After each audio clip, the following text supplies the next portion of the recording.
Open your cerebral cortex and shift your lobes into upper beta phase, because you are going to have Bitcoin knowledge transmitted directly into your vestibulocochlear.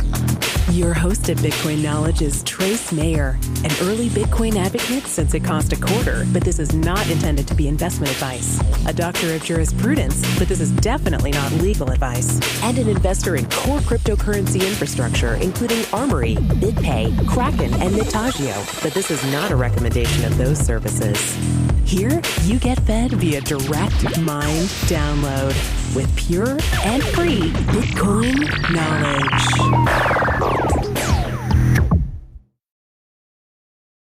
Welcome back to the Bitcoin Knowledge Podcast. We've got an awesome interview with David Berger, former practicing attorney, CEO, and founder of the Digital Currency Council. Welcome to the podcast.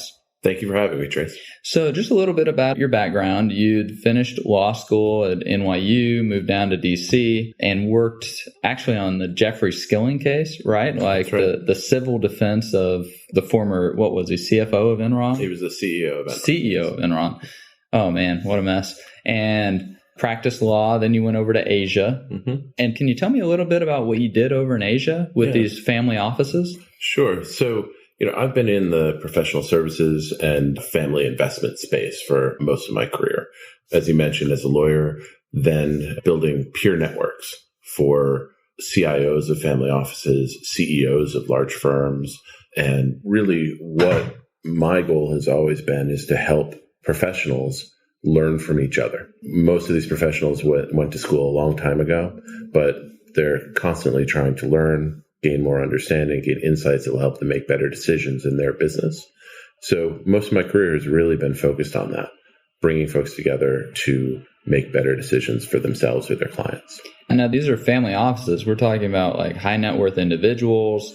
In a lot of cases, they actually have like an entire team of accountants and attorneys that's in charge of helping them manage their investments, pick how they structure everything with their estate planning and their tax planning. All of this is what you were doing with managing this family office group in Asia. That's correct. So typically we would work with either the CIO, the chief investment officer, or the matriarch or patriarch, the actual wealth holder, to help them understand what other families were doing so that they could not make the same mistakes or learn or leverage the insights of those families.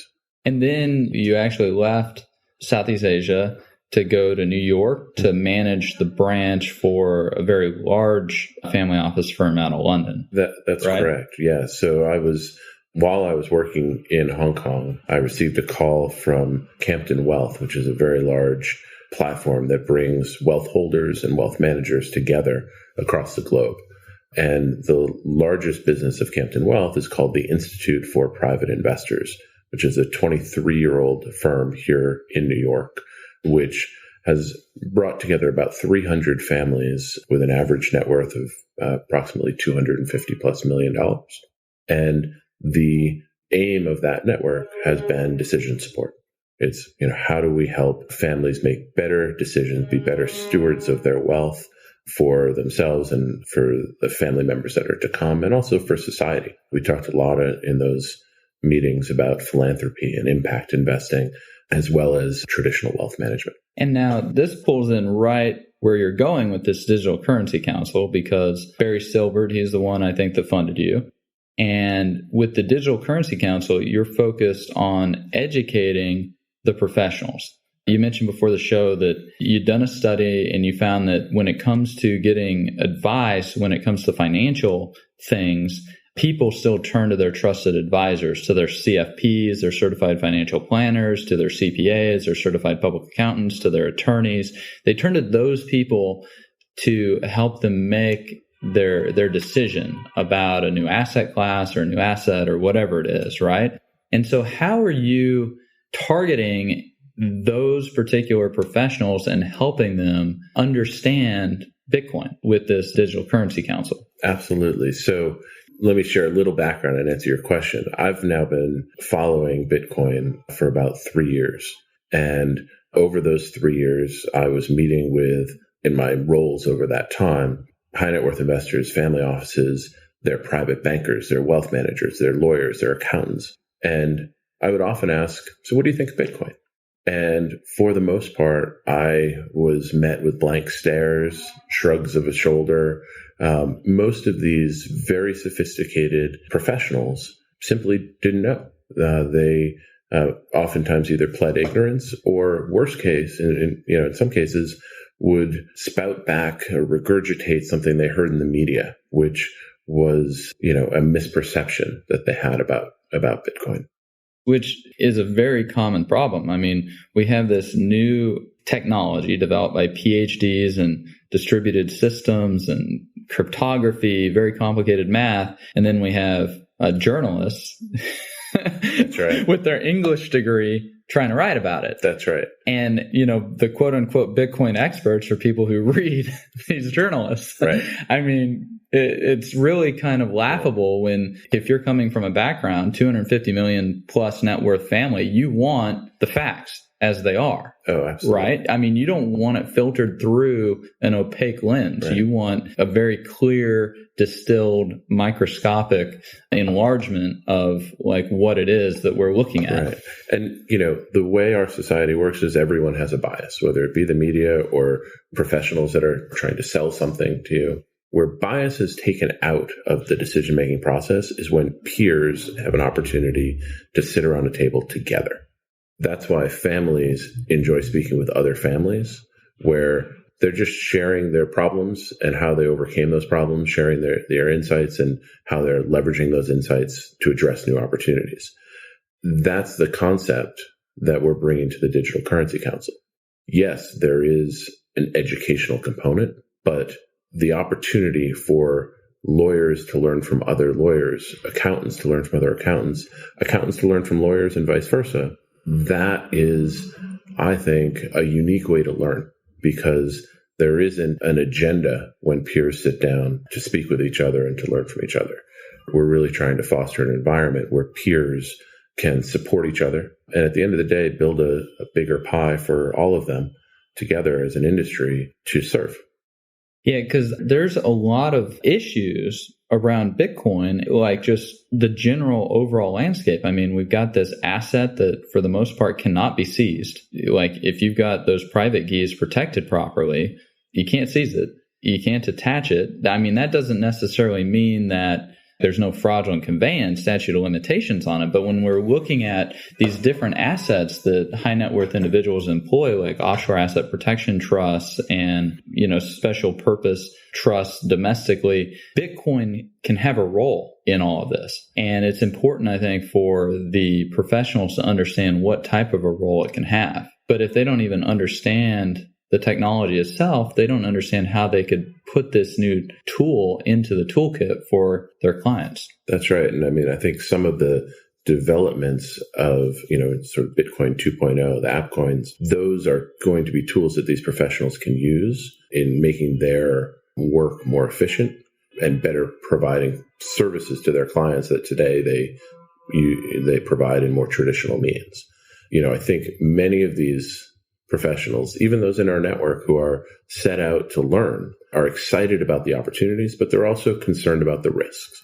And what we try and do within the council is ensure that there's a clear articulation of both the opportunities and the risks, so that each professional can make a decision for themselves and for their firm whether they want to employ Bitcoin in one aspect or in one way or another. Yeah, you'd mentioned these 2.0 applications of Bitcoin. And I mean, this might be completely off topic, but a couple of weeks ago, talking with a friend of mine who's developing out information systems solutions for high net worth individuals. We've just seen that Keith Alexander, former head of the NSA, has actually been using knowledge that he gained in the NSA in his personal trading accounts. If you can compromise the communication systems of a high net worth family, you can use that knowledge to trade against them in mergers or acquisitions or strategy or things of that matter. And so what my friend's doing is, out of the Caymans, they're building these platforms for secure data, secure storage, secure communications, email, text messaging, all of this stuff so that these families are able to have much more, not just have their assets secure, but have all of their communications secured also, which can tie into things like MaidSafe. Would be a good example of where we've got this technology that can help in accomplishing a lot of that stuff. So, I mean, not to get off on a tangent, but I think Digital Currency Council, this idea that we need greater competence in the information technology sphere when managing or running a private office, that's going to become extremely important for the clients. Because if the communications aren't secure, how are we maintaining attorney-client privilege? Like if the emails are just in plain text, I mean, sure that they're not supposed to read it, but if they can read it, then we understand from the Snowden revelations that they are reading it. So we have to really take a lot more precautions when we're managing all of this data and information. And Bitcoin's just another extension of that because the data has become the actual asset. Mm-hmm. Yeah, I agree. I mean, I see Bitcoin and the blockchain network as the next step in the evolution of a lot of things, including data security. Yeah. What are some other things that the Digital Currency Council is doing? Like, you have different plans for people. Mm-hmm. And actually, anybody who signs up, I think we're going to have a code, Bitcoin Knowledge, that'll give you 10% off. That's right. Right. And I think it might even help support the show a little bit financially. Maybe we can get the ums and ahs edited out of future episodes. But what are these different plans? Like, who are they targeting?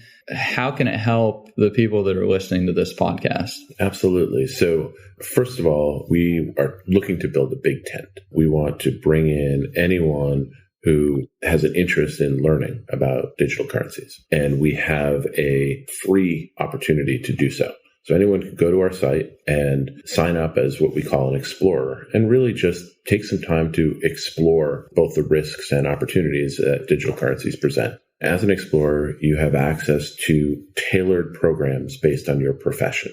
Today, there are programs established for accountants, attorneys, and financial professionals.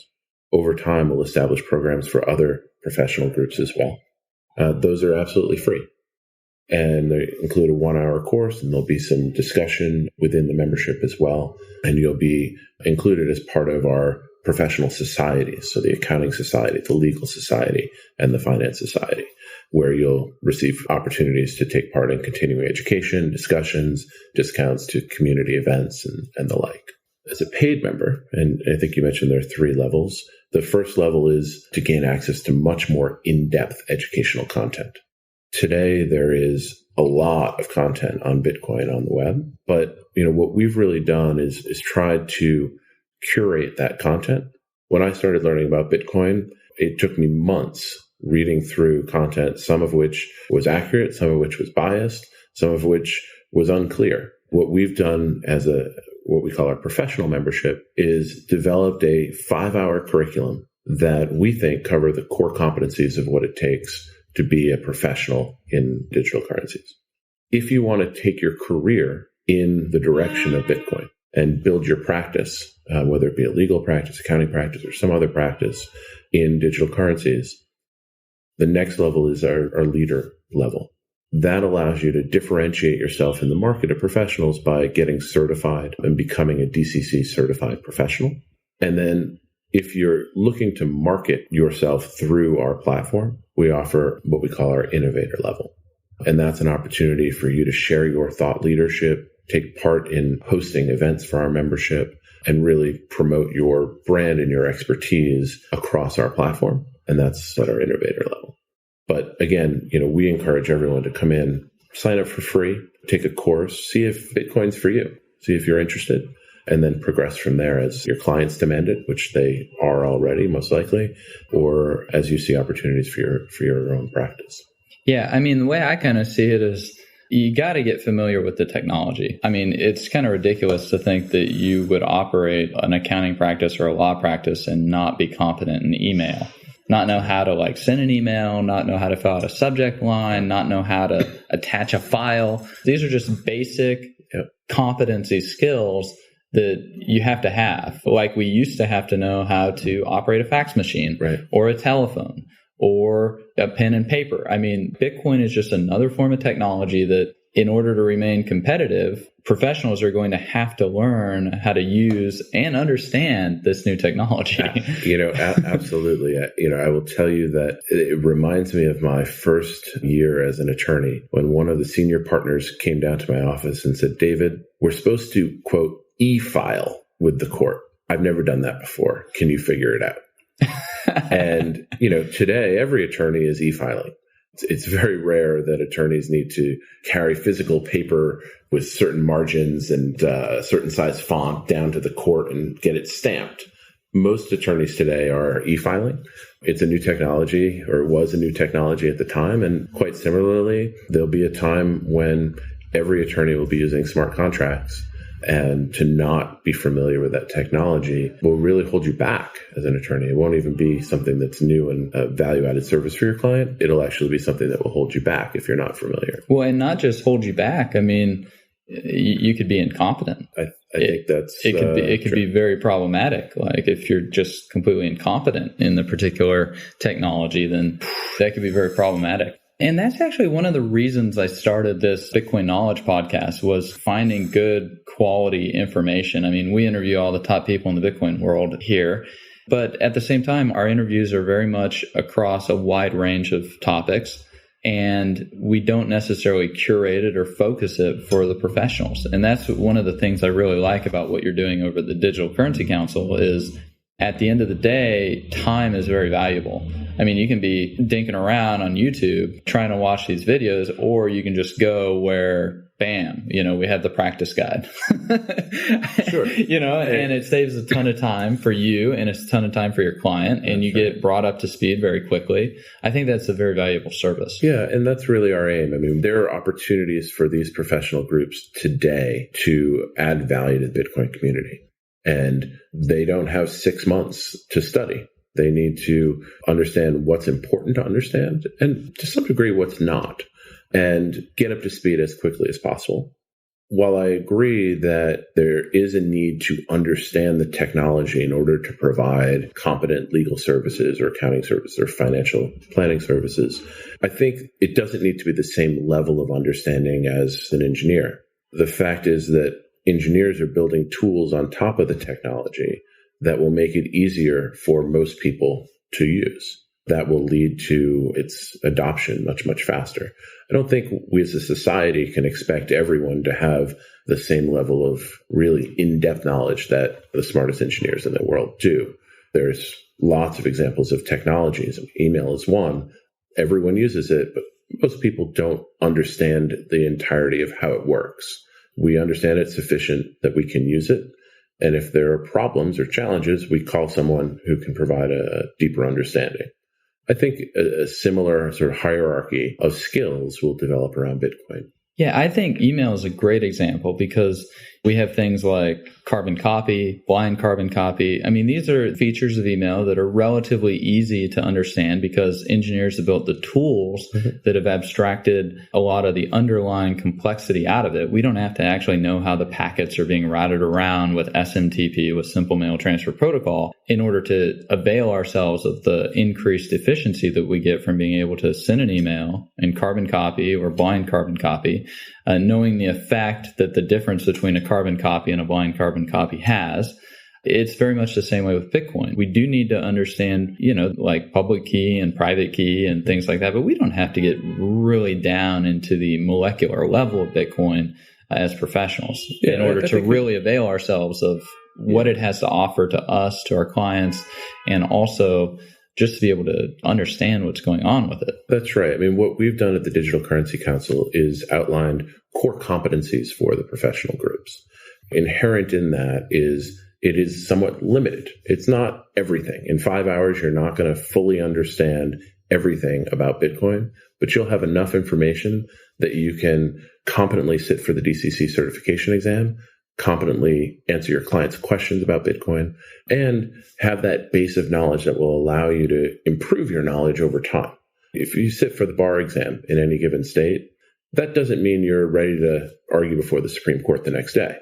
It means that you have that core competency from which you can build your career. And you got the toolkit to learn and research a new area of law and be able to apply that to the facts that your client presents to you. That's exactly it. Yeah. And that's really our aim with the Digital Currency Council, is to provide professionals with the tools, the base or the platform from which to build.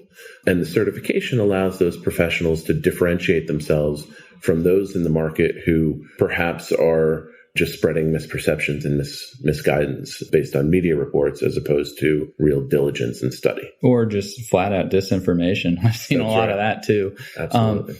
So there we go. We've got the discount code, Bitcoin Knowledge. You get 10% off or something like that. We've got a link in the show notes to the Digital Currency Council, digitalcurrencycouncil.com. Thanks so much for being with us, explaining a little bit about what you're doing, and keep up the good work. Thanks for being with us. CEO, founder of the Digital Currency Council, David Berger. Thank you very much. Be sure to get a copy of the free Bitcoin Guide at freebitcoinguide.com. Got a question or suggestion? Record your voice at bitcoin.kn. Don't be shy. To help the show, share bitcoin.kn with friends, post about it on Reddit, and otherwise spam the interwebs. Your iTunes comments and 5-star reviews are very important to us. Please continue tuning in to the Bitcoin Knowledge Podcast, where we release interviews with the top people in the Bitcoin world. Now take some choline and let that Bitcoin knowledge consolidate.